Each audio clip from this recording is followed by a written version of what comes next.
each artisan working, and this is all done in the family room where we have big bay windows, lots of daylight coming in. And no more than 3 to 4 hours a day we work, and then we do farming. Farming is the major source of income for a family. It's not carpet making. You may have seen carpet making before, like in Turkey, in Egypt, in Morocco, in Tunisia, China, or sometime on television. What you're going to experience today is not carpet making. You would understand the basic of this great art, which is dying out today. If you have been to Metropolitan Art Museum, New York, they happen to have an art from this house, which is about 743 years old. 743. V&A London, the Victoria and Albert Museum London, exhibits art from different parts of the world. So my message is, please walk on your carpets home. But most of the time people try to walk around them. Parents would tell children not to step on them for their own reasons not known to them. And we would enjoy them the best in the world. We sit on the floor and we do yoga and meditation. Any questions anybody has, please feel free to ask me any questions.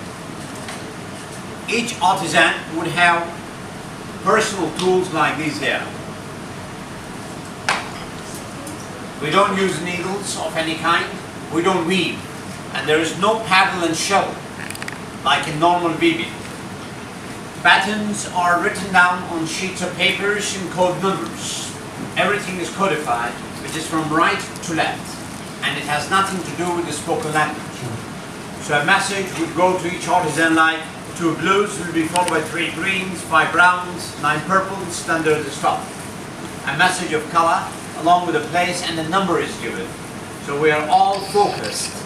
We would pick up the right color from the top and move on to the right spot. Choose 2 strings from the frame, one from the front frame and one from the back frame, and simply we would move the material between these 2 strings on joining 2 ends with the twist, pulling it right down to the base. We would use this curved knife to relieve the material, and that leaves us with 1 tiny point in the carpet. I repeat it again. It's a string from the front row and the back row, and the material follows like figure of 8. When we join the 2 ends with a complete twist, pulling it right down to the base, relieving the material, is 1 point in the carpet. So if a carpet happens to have 500,000 points in it, 500,000 or more, we have to keep on repeating the same figure of 8 500,000 times or more. And this is 21st century. This would need passion and patience. And we are losing it very fast today in the world. Yes. On completion of 1 row, we would pass a locking thread, a woof thread from inside across. With the help of the silicone comb, we would push it down all the way through.